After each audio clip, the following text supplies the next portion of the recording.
Cidadão saiu na frente na campanha eleitoral de 2012, promovendo entrevista com os partidos políticos de Pasto. Esse projeto inovador tem como protagonistas os alunos do segundo ano do Colégio Del Rey. Nessa primeira etapa, foram entrevistados representantes dos partidos que apresentaram suas propostas para a próxima gestão, visando conscientizar e informar a população das diretrizes da campanha dos mesmos. Agradecemos a parceria com o Colégio Del Rey, com a Expansão Imobiliária, com a MUV e a Câmara Municipal. Assista na íntegra as entrevistas, divulgue essa ideia e aguarde o debate com os candidatos. Afinal, um cidadão consciente é um eleitor consciente.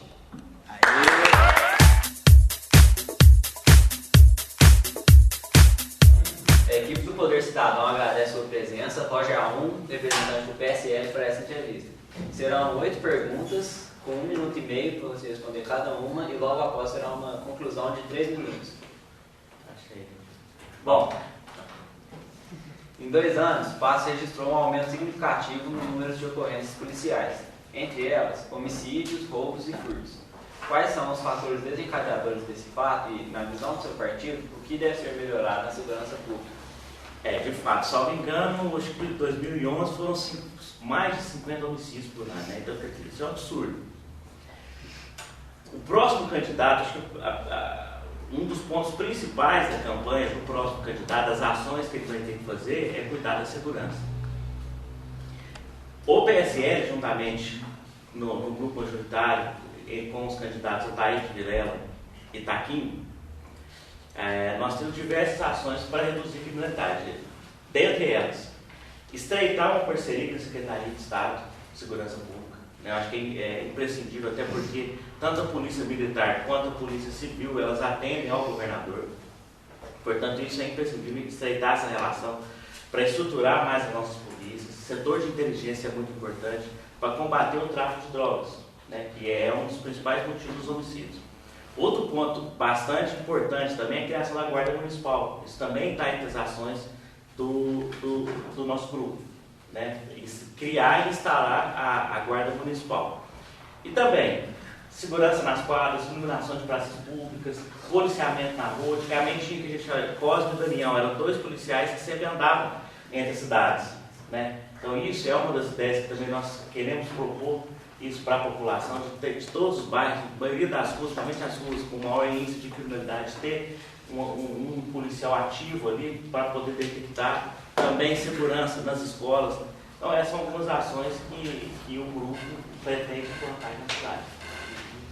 Na área da saúde, observamos nos PSFs e UPA uma demora no atendimento devido à grande procura da população e também pela falta de médicos.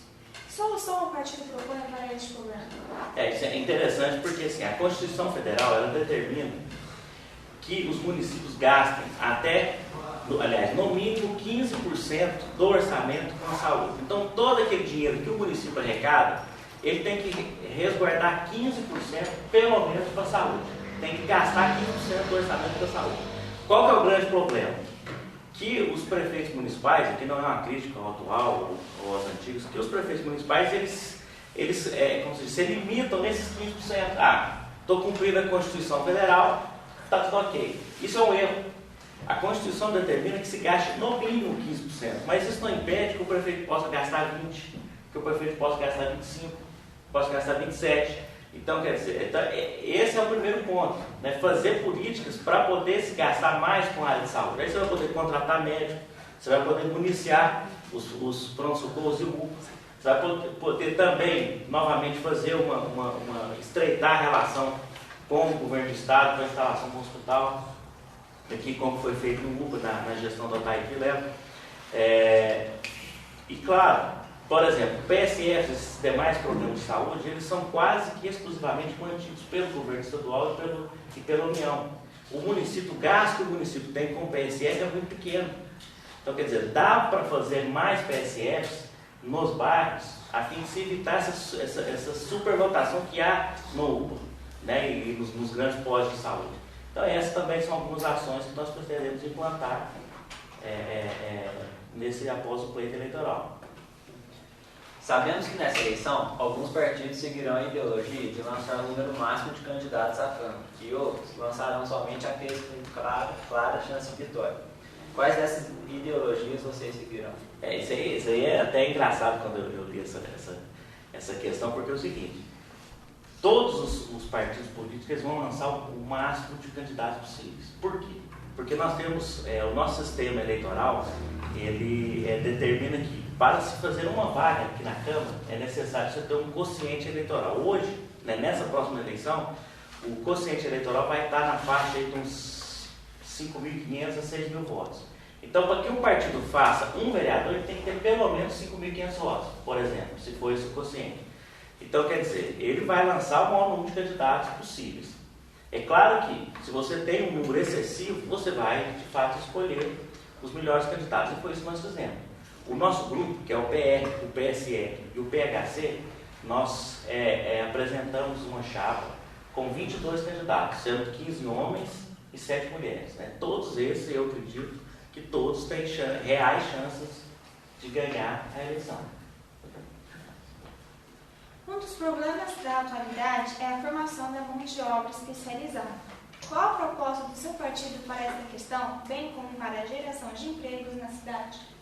Tem uma secretaria de indústria e comércio forte. Então, for uma pessoa que saiba trabalhar na secretaria de indústria e comércio, uma pessoa que saiba incentivar que novas indústrias sejam instaladas aqui, que cursos de renome, cursos de especialização sejam instalados aqui também na cidade para se preparar essa mão de obra, incentivar, por exemplo, fazer uma parceria com a faculdade, né, nos cursos que a faculdade tem, que eu acho que é interessante, com as próprias escolas, fazer essa parceria também, para estar incentivando e para estar realmente melhorando a mão de obra, qualificando a nossa mão de obra.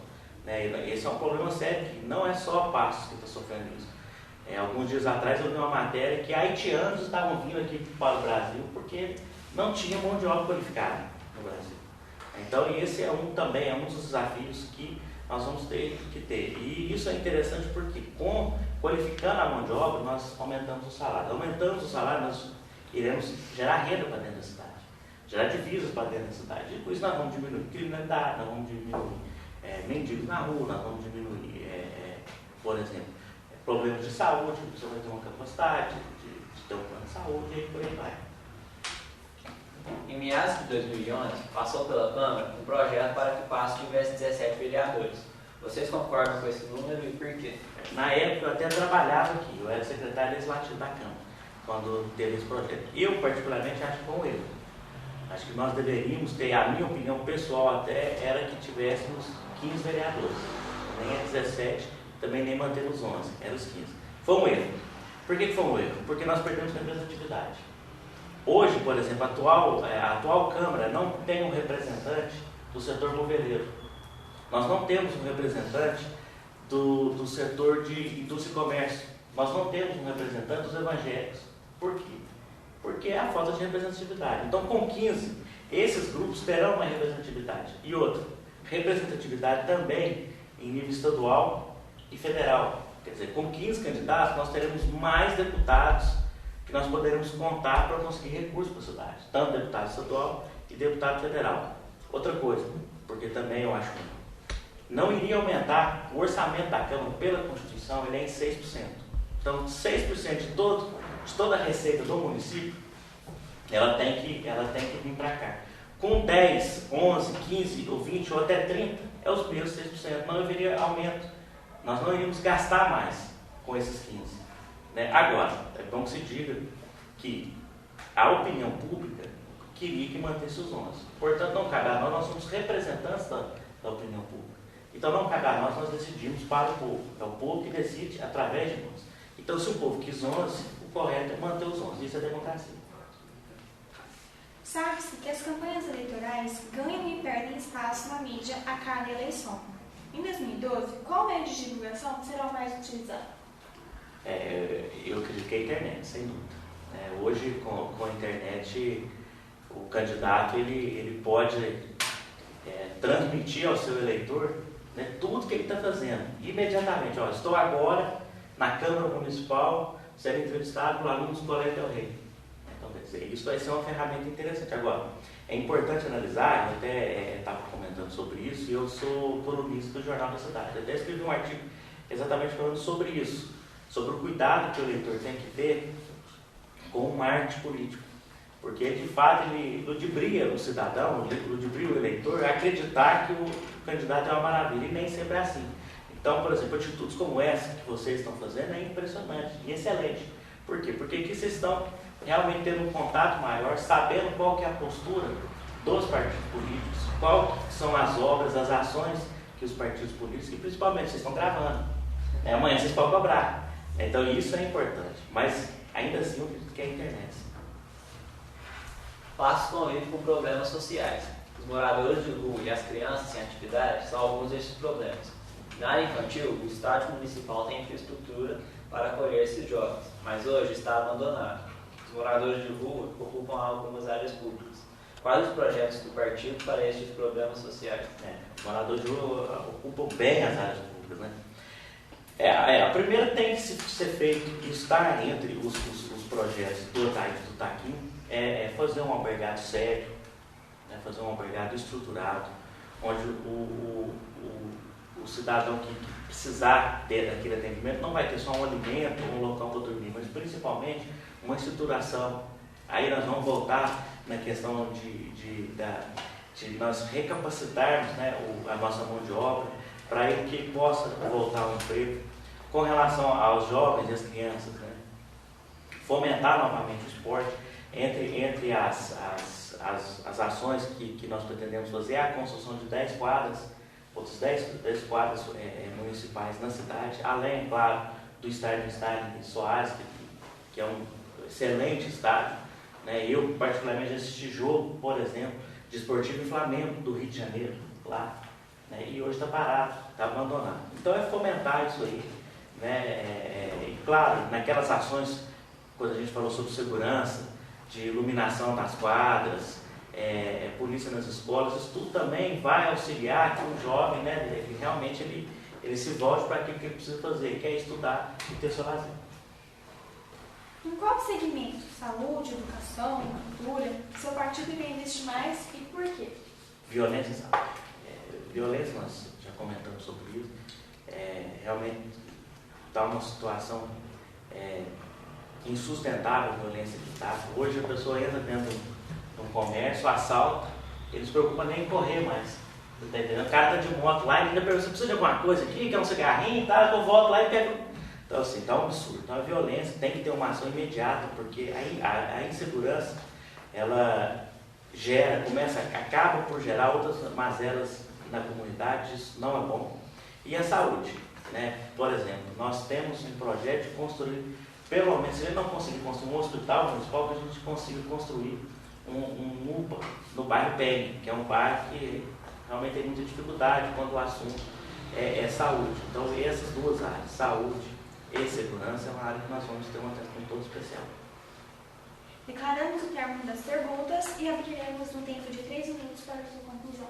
Bom, primeiramente eu gostaria de parabenizar o Colégio Del Rey. Mais uma vez, o Colégio Del Rey ele sai na frente quando o assunto é formação do cidadão, né? E eu posso falar de carteirinha porque minha esposa já trabalhou no Del Rey. Infelizmente nós tivemos filhos e aí tivemos um segundo filho e acabou que ela não pôde trabalhar mais lá. Mas então todos vocês estão de parabéns, parabéns pela iniciativa, parabéns pelo projeto. Sabe? Eu estou vendo aqui vocês jovens realmente com uma capacidade de absorção, de entendimento muito grande. E eu quero deixar aqui os nossos candidatos. Eu não sei o nome de todos os 22, mas eu vou falar pelo menos dos 3, que é do PSL, que é o Antônio Adamastor, a Rita Cabeleireira e o Isaac Peixoto, né, que são 3 candidatos que aí são pessoas com uma grande cabeça democrática e também uma majoritária, o Otaíde Vilela e o Taquim. Né, o Otaíde já mostrou o que ele é capaz de fazer, né, ele teve uma administração realmente excelente, Passos mudou, né, completamente, e o Taquim é um administrador que, como eu brinco muito, que ele é o nosso toque de Midas, né, onde ele põe a mão e transforma em ouro. E mais uma vez agradecer a todos vocês. Muito obrigada.